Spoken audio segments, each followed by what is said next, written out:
Metabolismo de lipoproteínas. El colesterol y los triglicéridos son insolubles en agua, por lo que deben ser empacados en lipoproteínas en los sitios de absorción o de síntesis para circular en el plasma y llegar a los tejidos en los que se emplean. Las lipoproteínas consisten en un núcleo de ésteres de colesterol y triglicéridos, cubiertos por una capa externa que contiene colesterol libre de fosfolípidos y apoproteínas específicas.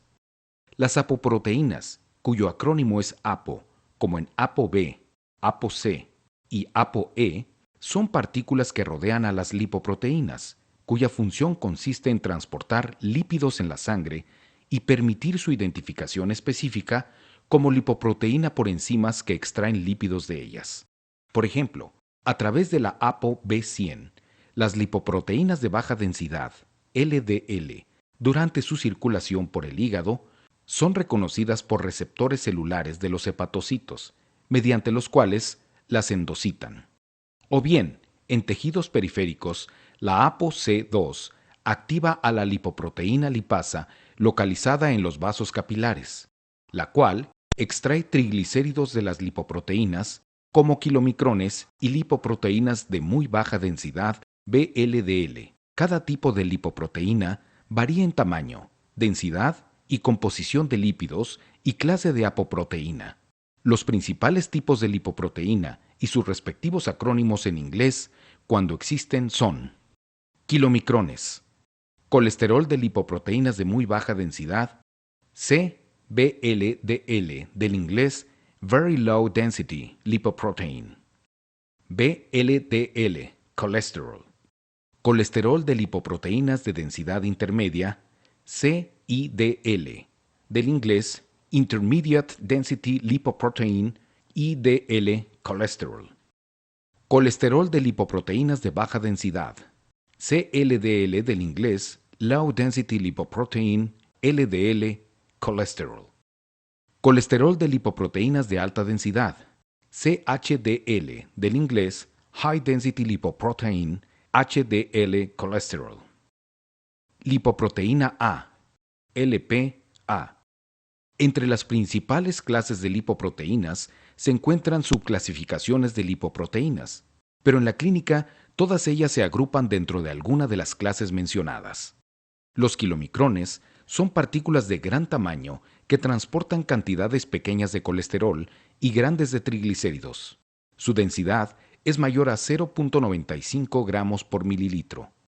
Los kilomicrones se sintetizan a partir de las grasas que desdoblan las enzimas digestivas. Entonces, los ácidos grasos libres son absorbidos por la mucosa intestinal y combinados con glicerol dentro de los enterocitos para formar triglicéridos, los cuales son empaquetados junto con pequeñas cantidades de ésteres de colesterol y 7 apoproteínas transportadoras. Las principales apoproteínas de los kilomicrones son ApoB48 y en menor cantidad ApoC2 y ApoE.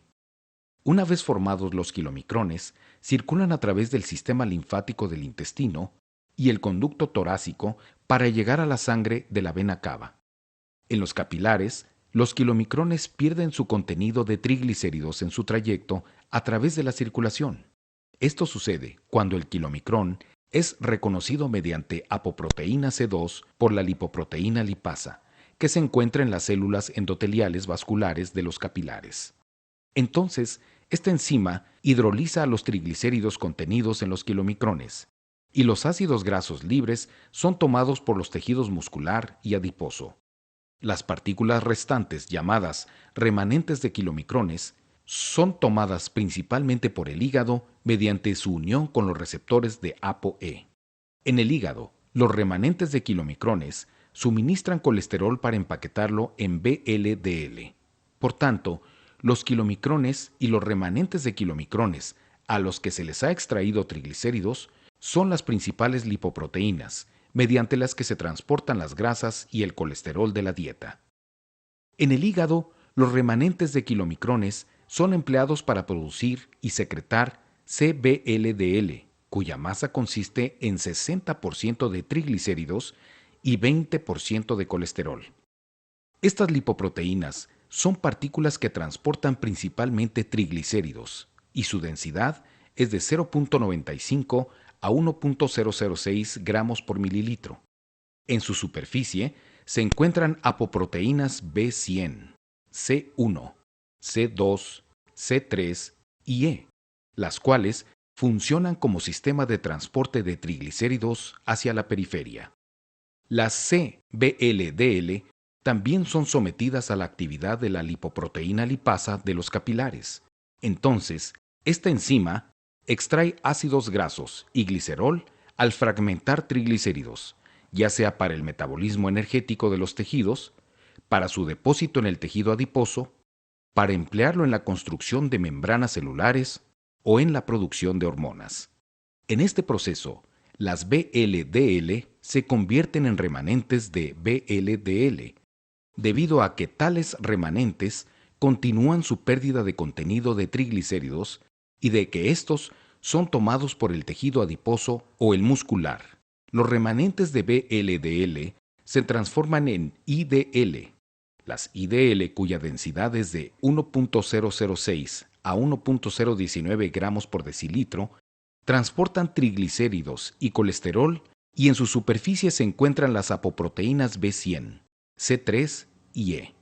Estas lipoproteínas son capturadas por el hígado mediante los receptores para ApoB o ApoE, o bien continúan su depleción de triglicéridos.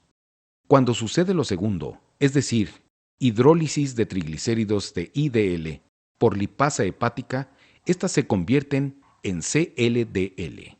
Las LDL, cuya densidad es de 1.019 a 1.063 gramos por decilitro, son las principales lipoproteínas aterogénicas. Contienen ésteres de colesterol y pequeñas cantidades de triglicéridos. En su superficie se encuentra la apoproteína B100, la cual es el ligando para el receptor de LDL en el hígado. Las cifras plasmáticas de CLDL están controladas por la actividad del receptor para CLDL de los hepatocitos, cuya expresión aumenta o disminuye de acuerdo con el mayor o menor contenido intracelular de colesterol en los hepatocitos respectivamente. Las HDL, cuya densidad es de 1.063 a 1.21 gramos por decilitro, son antiaterogénicas. Las HDL se sintetizan en el hígado y las células intestinales y consisten en partículas pequeñas con escaso contenido de lípidos formadas por ApoA1 y fosfolípidos. Dentro de las paredes arteriales, la apoproteína A1 de la HDL, al interactuar con el transportador A1 del cassette de unión de trifosfato de adenosina, extrae el exceso de colesterol de las reservas intracelulares de colesterol de los macrófagos que se encuentran en la placa de ateroma. Después, la lecitina, colesterol aciltransferasa, esterifica al colesterol libre dentro de la HDL. Entonces, esta se convierte en HDL alfa madura, la cual capta más colesterol libre de las células espumosas al interactuar con el transportador G1 del cassette de unión de trifosfato de adenosina. Después, la HDL alfa madura regresa a la circulación sanguínea para devolver el colesterol al hígado por dos vías. La primera, por interacción de la proteína de transferencia de ésteres de colesterol que transfiere el colesterol a las VLDL o a las LDL, las cuales, después, son capturadas por el hígado por el receptor para LDL. La segunda, a partir de la captura selectiva de colesterol por el receptor depurador B1 de los hepatocitos.